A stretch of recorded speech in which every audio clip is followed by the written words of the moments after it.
Hi, everyone. This is Samira Daswani, the host of the podcast, The Patient from Hell. I have a person live here with me, real life. Brad, thank you for being on this podcast. I'm Welcome. not virtual. I'm actually physically in the same place. I know, and you're very tall. Sorry, that was just my first You would never know that if we weren't together. This is true. Thank you for being on this episode. My pleasure. Let's actually start with what you learned to do, 20 years ago now, undergrad? Oh, well. Sorry, we're going all the way back. All the way back. I was a failed pre-med person, so I went into math. That was that. And then I went to business school, and then was with a consulting firm that did how to use technology to change the way you do work. Huh. And process management? The insight was there's an end-to-end process that is the way that work gets done, and most organizations, large corporate organizations, organized around functions. They had independent systems. If you're in accounting, marketing, operations, whatever, you had your own systems, and they didn't talk to each other. They didn't have shared data. So it sounds like healthcare. It does. It does. But we were working across industries. I was working with banks, insurance companies, airlines, everything. I dabbled a little bit in healthcare. So my big question, because I looked at your background, and I sort of walked away with a few analogies. It sounds like you could probably stitch together learnings from the airlines industry, the oil industry, and port them over to contemporary healthcare. Yeah, there's some general things that, it shows up in almost everything, but software is easy to change and people are hard to change. So, most technologies, quick story, but one of the ideas we came up with was for Avon, and they had 3 distribution centers, one in Sparks near here, one in the middle of the country, and one on the East Coast. And we said, instead of having 3 identical distribution centers, you should really have one for fast moving items and one for slow moving items. Okay. Sounds like Amazon, I'm sure, works that way. And I think you could argue that was like the right design. And then we brought it to the management team, which was leaders of those 3 distribution centers and their boss. And of course, they said, no, we're perfectly happy with what we have. And so it was like we had a demonstrably faster, cheaper, better design, but it completely failed on the human side. And then we learned that was a common failing, right? So I will now generalize that to any large organization that has people in it. Cannot change because the people are happy with the status quo. Change software, and you can disrupt from the outside. You can have a startup that disrupts the status quo, but it's diabolically difficult to change any institution that has a way of doing things, particularly in healthcare where people are conservative and fat, dumb, and happy. I'm just being irreverent because I love it. Because it's the patient from hell. So I've got to live up to a standard here. Definitely, sure. Yeah. Wait, so is that the genesis of CancerHacker Lab, Cancer Patient Lab? Oh, totally. It's this push against kind of systems as they stand today, or what is that? It's not really in a way. It argues that change from within will happen slowly and incrementally. So. Was a friend of mine, Clayton Christensen, did the original work on disruptive innovation. And he said, organizations will do, he called it sustaining innovation. Yep. They will incrementally get a little bit better over time. It'll be glacial in healthcare or in financial services because they're very conservative culturally, sort of like what the Darwinian way that they attract certain people and the culture and the systems. But it's always going to be hard for every organization. Every successful organization, could be General Motors, it could be General Electric. It takes a long time for these organizations to change. But if you really want to achieve change, so I'm a patient and I want a new technology, a new treatment, a new diagnostic, whatever it might be. If I want to get access to that and I rely on those companies, one of my favorite stories is, what's the process improvement method in healthcare? Six Sigma? The randomized clinical trial. Oh, right. Duh. Yeah. Sorry. And how long does it take to run a randomized clinical trial? 4 years, 5 years. 5 years, 6 years, 7 years, 10 years. How much does it cost? A lot. Okay. So what's the process improvement methodology in Silicon Valley? You launch it today. The A/B test. How long does it take to run an A/B test? Half an hour. Yeah. Okay. Half an hour, 5 years. Which learning cycle is going to get us faster forward for patients like you and me to get a new way of doing it? And it's learning cycles. Yeah. It's learning cycles. We're just learning. So if we could have a lot more half-hour learning cycles and fewer 5-year learning cycles, we're going to learn a lot faster. If you rely on the system, the medical industrial complex, you're going to get 5-year improvement cycles. If you rely on Silicon Valley, a startup like yours, it's going to be half-hour learning cycles. So it's pretty clear as a patient, which one you want. I mean, if you're looking institutionally, if you're looking at the broad system, you can say, oh, well, we wouldn't want something that might be wrong, a hallucination from AI or whatever. Yeah. But if you're looking at it as a patient who needs treatment in the next 6 months, you're going to say, I want those innovative startups that are going to really disrupt things and shake things up. Okay, so let's use, we're going down a rabbit hole I did not expect, but we're going to do it. Let's use any of our many car companies now, where it's driverless cars. Oh, okay. They're talking about chimeric antigen receptor. Okay. Almost going there. Almost going there. No, wait for the analogy. Okay. Hold that thought. All right. Another kind of car. Autonomous drive. Yes. Yes. Okay. But if you saw a Waymo car as I arrived here. We are in San Francisco, guys. So autonomous cars, A/B tests, Silicon Valley companies, incredibly fast innovation if you think about it from the sort of macro time scale. Mm-hmm. Okay. But the bar they need to hit for us as society to accept it, right? One passenger dies, one person on the street dies, and we're like, okay, this entire industry is bad. And then Elon Musk says, but human drivers are not so great either. They have crashes, and we could probably be looking out the window here, exactly. And there'd probably be some humans that caused the crash. So exactly. On net, from a systemic view, are we better or worse off? Correct. But I understand let's call it the politics of it, the Correct. Optics of it, the yes. Emotion of it, the way that people relate to it is yep. certainly going to be an issue. We can't quite have the engineering mindset and look at the statistics and say we're way better off with autonomous driving on net in terms of number of accidents. So yeah, it's very analogous. Okay. So you're going to the analogy already, right? So let's now take that and extend it out to development of oncology drugs. And you can pick your favorite and pick the cars if you want. Okay. If we think about what a good, I'm putting this in quotes, right? Good drug is, if you look at the average performance of an oncology drug, it's pretty poor. Right.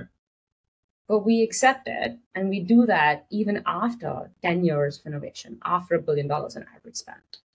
But your performance is actually not there. So if I'm comparing those two things, I mean, it definitely validates the point you're making, but I'm also wondering, what is that a factor of? How are we as a society okay with a 40% on average performance rate of a oncology drug, 10 years on average, $1 billion in spend, toxicity profiles off the roof, off the charts, I guess. Better. I'm Indian.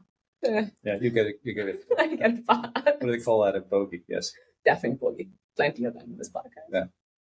How do you think about that? So the first thing I would say is to reframe the question, because as a process person, I said, what's the process we're trying to re-engineer? What you've just described is we're re-engineering the drug discovery and development process. Yes.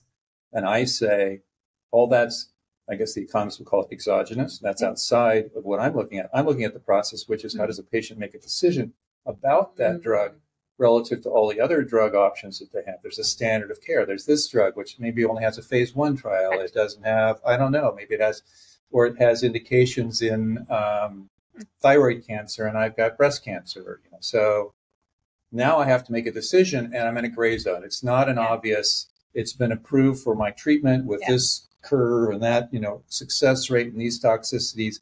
We don't have 10 years of experience. Now what do I do? That's the process, the decision-making process for the provider, patient, caregiver. That's the process we're focusing on. And I view all the other stuff should we re-engineer the drug development process? Yes. But then I'd be exactly back in the zone that I spent my career in, which is well, now we got to bring in the FDA, and we got to bring in this and that. There's a whole bunch of stakeholders, and good luck with that. Our good friend Al Masella has put forward the Promising Pathway Act, which basically looks and says most phase 1 and phase 2 studies are great. I'm not sure about that phase 3. Could we just set up an observational registry, give patients access to the drugs after they've been through phase 1 and phase 2, and then track them? And see what happens, and then use that as if it were a phase 3, and track them against maybe a control, which would be all the people that didn't get that treatment they've just gotten access to. So that's a whole other category of reengineering.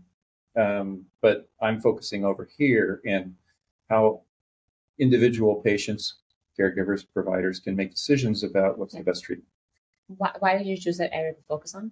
Why did you choose that area? Because I don't have standing. Okay, if you don't have an MD or PhD after your name, you don't get to talk about that stuff because you're, unholy.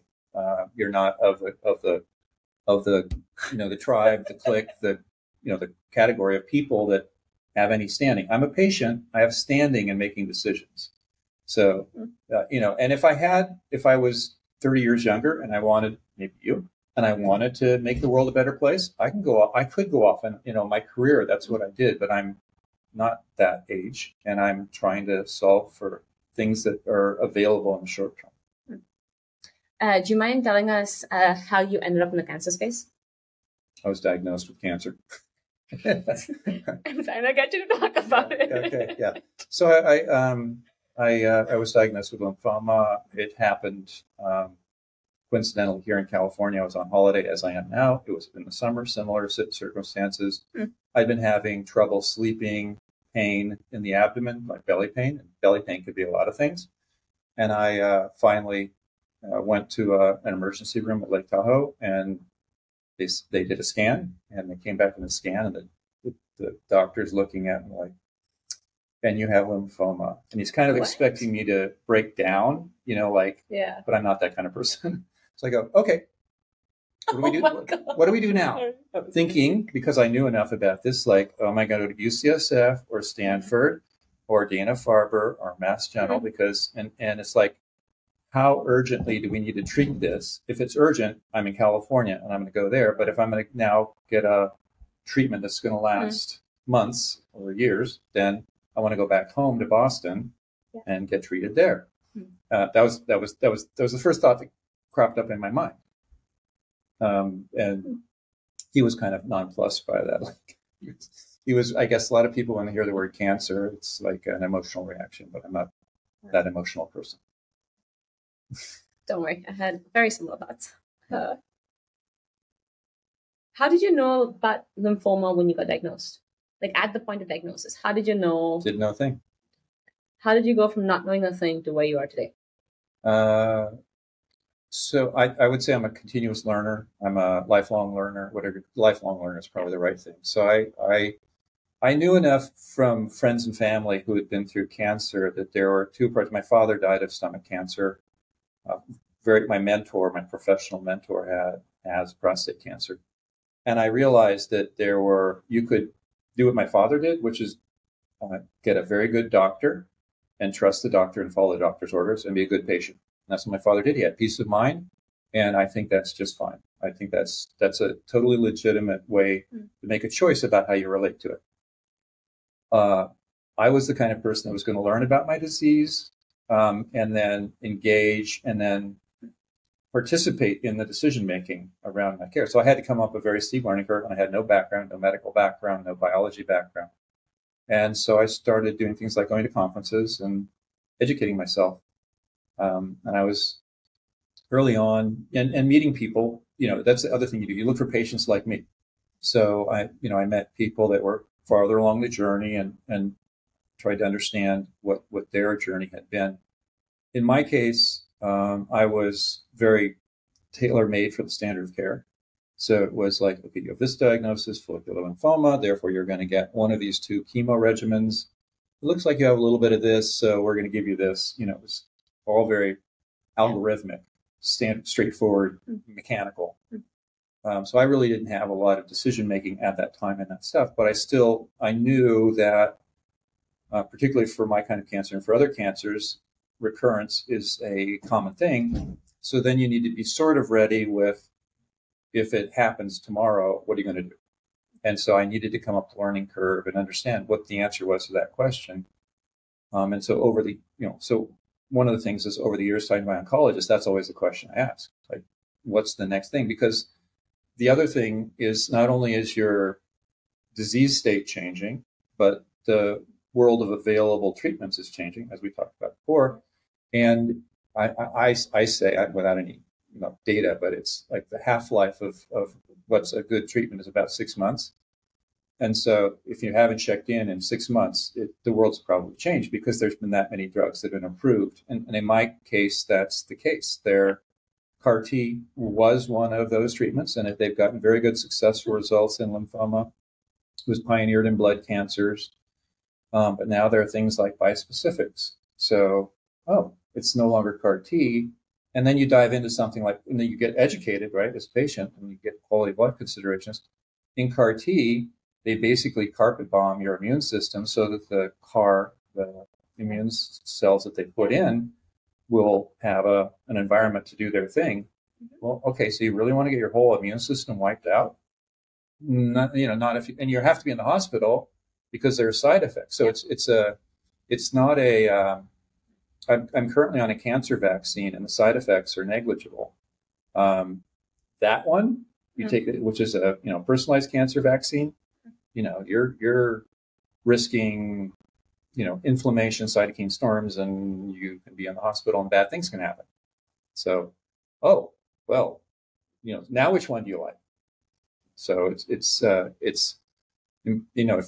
a patient and caregivers want to participate with their medical team, they have to be understanding the broader scope of what it means to make that decision.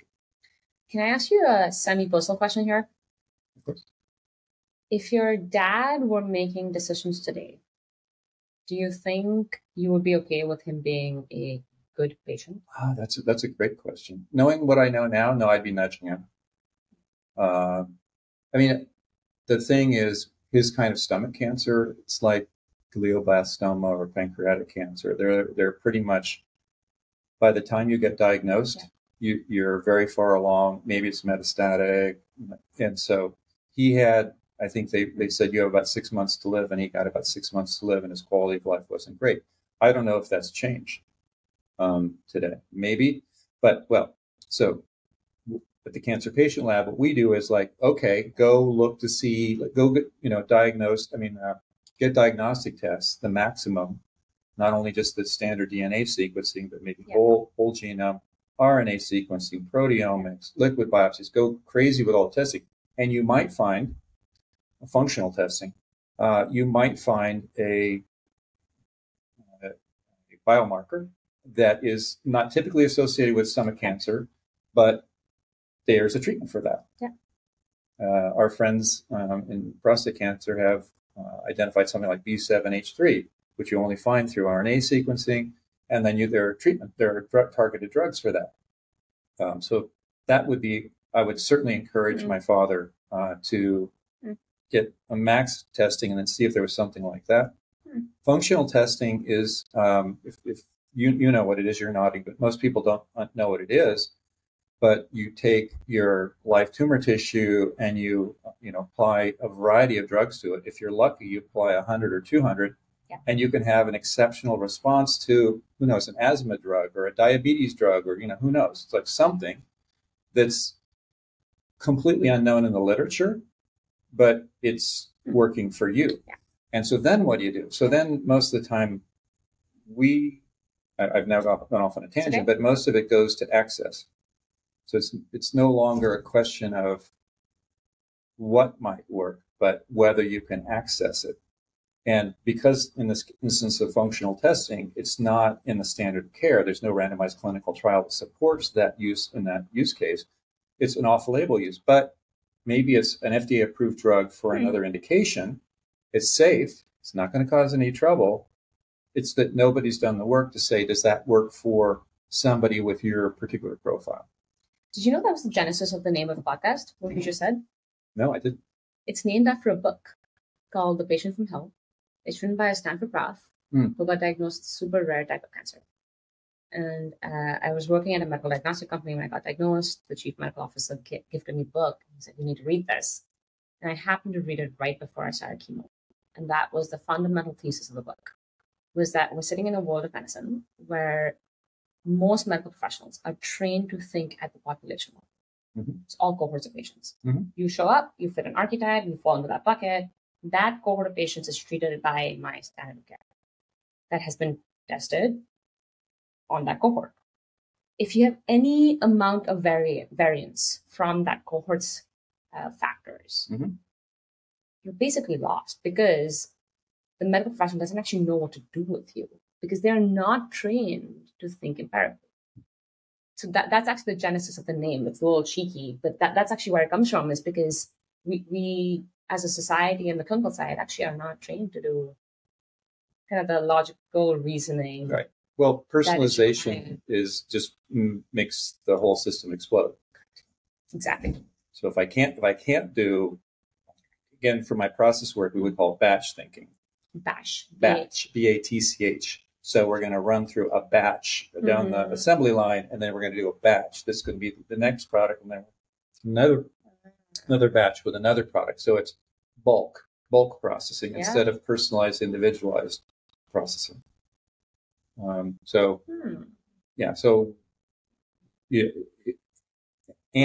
the medical system, the complexity would make the liability go crazy, and all this, the reimbursement system doesn't know what to do with it. So it's all predicated on a batch model, on a population level model. And so part of what I stand for, and my friends in the Cancer Patient Lab, and I know you, are thinking in terms of personalization. And so the revolution in healthcare is personalized care. And it's very disruptive. It is disruptive to the way that medicine is practiced. And I mean, there are a lot of, as I just alluded, there are a lot of reasons why it's antithetical and why there's a lot of resistance to it. But it's, from the patient's point of view, the way.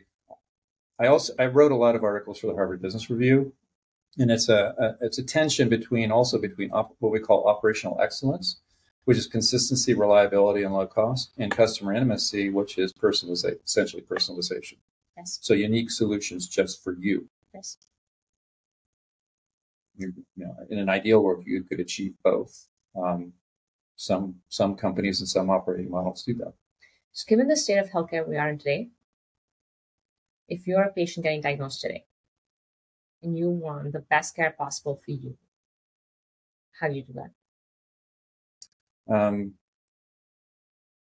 You need to educate yourself. You need to come up the learning curve so that you can participate. You need to get tested like crazy. I've already mentioned. Part of educating yourself is finding patients like me. Social media enables that today. Another would be to get second opinions, and third and fourth and fifth opinions. The super patient role models we see. I'm thinking of one. This gentleman has been to probably 10 or 12 of the non-small cell lung cancer experts in the world. And you sort of dedicate yourself to, it's very disruptive to you, but you basically make your care your job. And the patients and caregivers who do this become as knowledgeable. In order to participate, they become as knowledgeable as the doctors. And I just recently talked to a professor at a medical university in Australia, and he said two things. Doctors have to realize that they're lifelong learners. And the second thing is that they can learn from patients. And that sounds simple on the surface, but and it has a lot of implications. But the way I interpret it is what I said earlier, is if I'm a patient, I've just been diagnosed, and I do one of these scans of what's available, I'm going to know what's available right now and what the latest thinking is and the latest drugs. If I'm a doctor, and let's say I'm in a community hospital environment, which is 80% of where cancer gets treated, and I'm dealing with a dozen or 24 different kinds of cancer, I may not know. I had a patient that looked like you 6 months ago or a year ago, and this was the best thing at that time. Therefore, this is the best thing for you. And the patient says, oh no, did you not know about bispecifics or whatever the immunotherapy is or whatever the new thing is? And so the patient who's coming in fresh, with open eyes, finds things that the doctor who spends his or her life doing this kind of work is not able to keep up with, and their knowledge is based on the experience they've had, which is now out of date. Right. That is the thesis of all the work we do at Medicapes. This is great. Very, very synchronized thinking here. Yeah, well, great minds.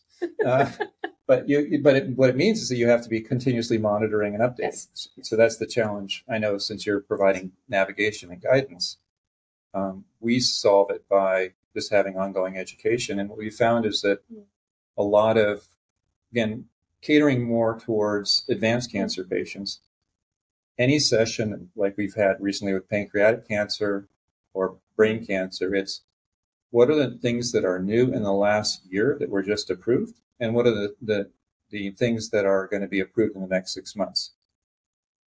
Everybody who's moderately paying attention should be interested in that kind of discussion. Yes.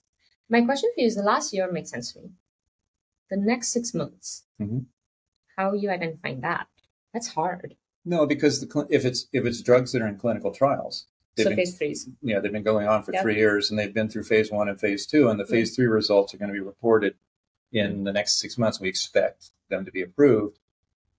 Okay, that's the story with the bispecific that I almost got into in a clinical trial, but it was randomized, and I didn't want to have a 50-50 chance that I would get the bispecific. So now, today, I could get it. 3 months ago, I couldn't, except through a clinical trial. But if I go to the personal side of the story, right? What is your personal goal for your health? You're looking at these trials. Best outcome. How are you defining it? Oh, I'm lucky enough that I haven't had major side effects. I kind of sailed through chemotherapy, and right now the cancer vaccine I'm on doesn't have bad side effects. So I'm kind of lucky and not really thinking about too much about the downside risk. The kind of cancer I have recurs. Sometimes it's 2 years, sometimes it's 5 years, sometimes it's 10 years. You're always prepared for recurrence. I want to know what the next best treatment is, the one that's going to have the best likelihood of an outcome. The word that I learned early in cancer is durable response, not cure. So don't use the word cure, use the word durable response. So more durable response. So if I can get, 7 to 10 years instead of 3 to 5 years out of a line of treatment, then I do that a couple of times and I die of something else. So my goal is to get treatments, as I'm on right now, that are less invasive. I could have been on another course of chemo that would have been more standard, but the immunotherapy route was more appealing to me. So that was a place where I put my finger on the scale, and my oncologist, whom I love, is allows that kind of latitude. So I'm on a track that's different than the track I would have been on, and I would hope that there are more opportunities like that in the future. And by being knowledgeable, I can put my finger on the scale again. How does your family, loved ones factor in your decision making? My wife is very supportive, and I'm very blessed and lucky that she refers to we as I get care.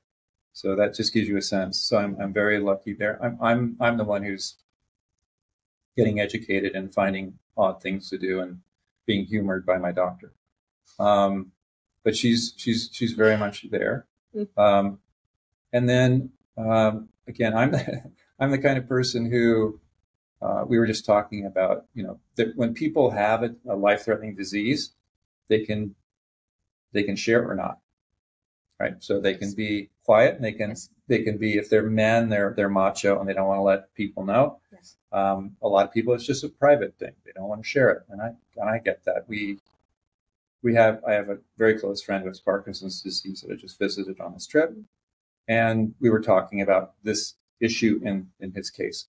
But I'm the kind of person that I share an update with just a distribution list of 100 friends and family. And I say, this is what's happening. This is the decision I made. If you don't hear anything from me, it's good news. No news is good news. You don't need to check in with me or see how things are going. No news is good news. And I will give you an update when I get my next scan at the end of the month. And you'll hear from me then. Wow. So so that's friends and family. And then I get a lot of love, right? Yeah, you get a lot of love. And that's what makes people happy. How do you factor in finances? Not a factor. No, just I'm at a stage of life where we have enough family savings that if there were a horrible disaster, but I'm on Medicare, and I rarely, I don't even know, but whatever it is, I only pay copays. I've never had much in the way of any other kind of bills. I'm currently, because I'm a maniac about testing, I'm currently getting a liquid biopsy, 2 liquid biopsies that are not in the standard. So I'll probably end up paying, but I don't even think about it. It'll probably be a few $100s, and I go, a few $100 my life. So I don't even think about it. So I'm unique in that. It's being blessed and lucky that I don't have to worry about it. There's another thing there, though, which is super important, which is so the unique and best part I think there are a lot of people who may not have that kind of leverage in life. I think there's something else that we should talk about, though, because there is a fairly, I think, robust thinking around if it's not standard of care, you may not get coverage. Why would you think that? I would think the opposite. Because really? The pharmaceutical company who's running the clinical trial needs the data in order to get the drug approved, so then they can charge an arm and a leg for it. While it's in clinical trial stage, they need the data, and so they're going to make it attractive to patients to get that drug. So we do this, again, at the Cancer Patient Lab. We have a number of startups, could be yours, whatever, that are basically trying to build a database that says that people who use our product get good results. And so they'll offer it to our patients for free for a period of time until they go commercial. Well, as long as they're in that kind of R&D phase, then it's free. And then as soon as they start to go commercial, then you're going to be in standard billing and having to worry about all it. But because many of the things we're looking at are not in standard of care, that's almost the definition of what we do, then most of them are free. So if I go into a clinical trial, not only am I getting the drug for free, they also, because I'm in a clinical trial, they're going crazy on the testing associated with it. So every time I go in for a shot of my cancer vaccine, they draw a dozen or 20 vials of blood, and I'm getting scans more frequently than I would if I was following a more standard protocol. That is free. I mean, like occasionally something shows up and there's a $15 copay and I pay it. I want to talk about that because it comes up a lot. The financial toxicity aspect of cancer comes up a lot. Yeah. And I don't think patients understand that if you are in a trial, you do get that kind of access. That's actually why I was asking the question. Okay, yeah. Since I haven't really seen the other side of it, I know that we've had a few sessions on, for example, men on prostate cancer. They're on, and I guess women on breast cancer, same thing. You're on hormone treatment, and it can be expensive. And then there are techniques to use services that look for the cheapest source of that very standard drug, and you could save phenomenal amounts of money. But I haven't really been in that chronic treatment condition with a drug. But I'm going to transition us to our rapid fire round. Okay. It's what literal translation. Yeah. I'm going to ask you a series of questions. Okay. They're going to be mostly what questions and how questions, and not a lot of why questions in there. Okay. Short answer, 30 seconds, minute. It's kind of the goal of it. Yeah, you ready?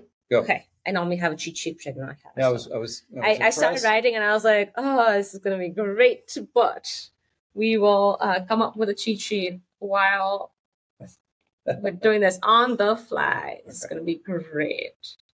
Okay. All right. Ready? Ready. Okay. What is a bispecific? The drug grabs on one side to an antigen of the cancer cell. So it grabs onto the cancer cell on one side, and it grabs onto an immune cell, a T cell, on the other side. Yeah. Or an NK cell or whatever. But yeah, it says here, dear cancer cell, meet your immune cell. An immune cell, go do your thing. Okay. What is CAR T? Chimeric antigen receptor T cell. Well done. Thank you. So it's an engineered T cell that is often personalized and is it's identified. I think it's peptides or antigens, something about your cancer cells that it can latch onto, and it's a T cell, so it's going to go do what the immune system should do and kill the cancer cell. What is follicular lymphoma? There are a number, like with every, I'm sure it's true in breast cancer, it's true in every cancer, there's like a dozen or 100 subtypes somewhere. Follicular is a slow growing, it's named because it looks like follicles under a microscope. And it's a slow growing cancer that can transform into a more aggressive B cell cancer.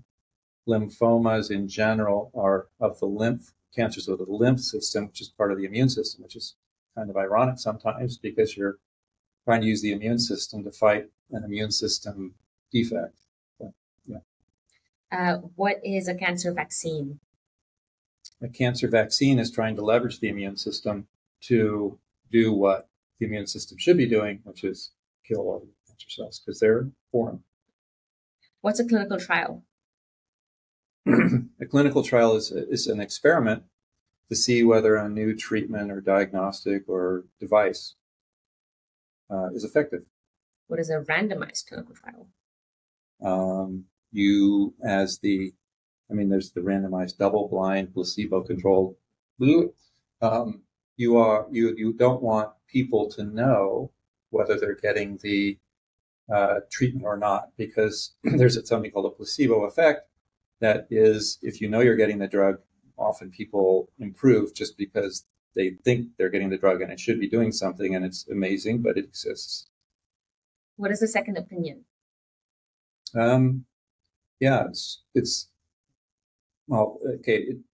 Typically, it would be if you start with your primary care physician and then maybe you go to your community hospital, at least in the American system. That doctor who's giving you a diagnosis and a treatment recommendation does not necessarily have the latest and greatest. So the second opinion is usually from an academic research medical center that has the latest and greatest perspective on a very narrow definition of your very narrow cancer. What is a standard of care? Standard of care, mostly codified in the NCCN guidelines, which, here would be another abbreviation, National Cancer something network. Comprehensive network, which is panels of a couple dozen leading experts in a cancer who put together the protocol of what is the recommended treatment. And it's a large decision tree, if then else. If you're here with these diagnoses, and here are the things you should consider, and all of the nuances and variations on that and how you would decide. What is a liquid biopsy? Technically, it's any liquid that you analyze. Most often it's a blood draw. And at the biopsy part, typically you refer to a tissue biopsy, where they take some of the tissue of the cancer and look at it under a microscope with staining. A liquid biopsy is doing the same, but it's getting a look at the circulating tumor cells or fragments that are in the blood. What is durable response? How long it takes before you have a recurrence. What is HBR? Harvard Business Review, which is a publication that I wrote for that I always think that it's modeled for people that are interested in what's the latest in management thinking. Who is Clay Christensen? Clayton Christensen wrote the book, The Innovator's Dilemma. To me, he was a neighbor. We lived just a few blocks apart. He was practicing in the Church of Latter-day Saints. He was a very religious person. I played basketball with him at the, I was going to say Mormon church, but I know it's the Church of Latter-day Saints church in my neighborhood. And he had 4 sons, all of whom were as tall. He was a Rhodes Scholar. He was 6'9", I think. His sons were all equally tall, and played basketball against most of them at the church on Saturday mornings. But anyway, he wrote the book on what is, there's a specific disruption. The disruption has gotten a layperson's definition, and they don't really understand his definition, which is it's a different value proposition for a different customer, an underserved customer with a different process. So he had a very specific definition, and he said that incumbents don't, from his research, incumbents don't innovate, don't do disruptive innovation. They do sustaining innovation, which is same value proposition, same customer. So when a new technology like AI comes around, the question is, are the institutions in the medical industrial complex going to adopt this technology and create radical disruptive change? And the answer is no. They're going to use it for their current value proposition, for their current processes and the current benefits and the current ways, and it will be incremental. But you and I can use it for startups that will disrupt the status quo. Yep. What is A/B testing? You design something like, is the blue button better than the red button, to get people to click on it? What is CancerHacker Lab? CancerHacker Lab is the patient-led learning community that I co-founded that is a source of education and services for advanced cancer patients outside of the standard of care. So if you have a diagnosis and there's a standard of care option, as I did when I was initially diagnosed, there's really not a lot of use from the CancerHacker Lab. But if you are not comfortable with that, which can be from the moment of diagnosis, if you have glioblastoma or pancreatic cancer, there aren't good options. It's good to be in a community like this. It's really pushing the envelope on what might be possible for you. And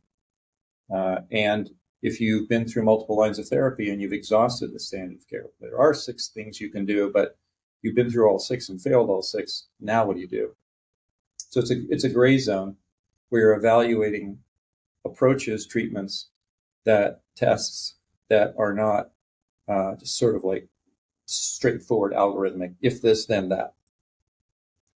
What are the cancer hackers? Cancer hackers are the people, so hackers in general, again, we're in Silicon Valley. Hackers in Silicon Valley are a good thing. There's biohacks, there's life hacks, there's software hackers. Hacking is a good thing. For the population at large, hackers might have gray hoodies and they hack into systems and they do nefarious things. So we're having a meeting today of cancer hackers. I have the CancerHacker Lab, but for a broader audience, we felt that CancerHacker Lab would be less provocative. Let's say. The same people. Yes. And I would say a lot of the cancer hackers in our community are what we also call citizen scientists. Mm. So they are actively engaged to the point where when we talk about them being co-pilots with their medical team, these people are beyond co-pilots to, let's say, pilots. So the patient as pilot, that's who a lot of the hackers are. Yeah. That was my last question for you. That was rapid fire. That was phenomenal. Thank you for engaging with us. My pleasure. And thank you for doing what you do. I think we need more pilots to our patients. And I think you're totally right that that's the only way to move it forward. We believe that they are role models. They're a small percentage of the total patient population, but they can be role models. If stuff works for them, others can look at it and say, well, that's a better option. I should do that. Thank you so much, Brad. I super appreciate it. Cheers. I think people are going to love this episode. And only one second one we've done live in 2 years. So very, very special. Thank you. You're welcome.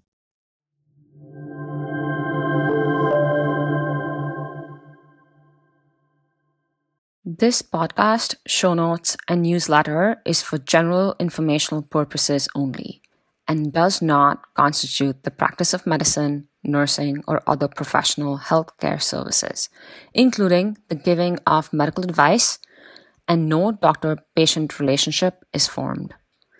The use of information on this podcast or any materials linked from this blog is at the user's own risk.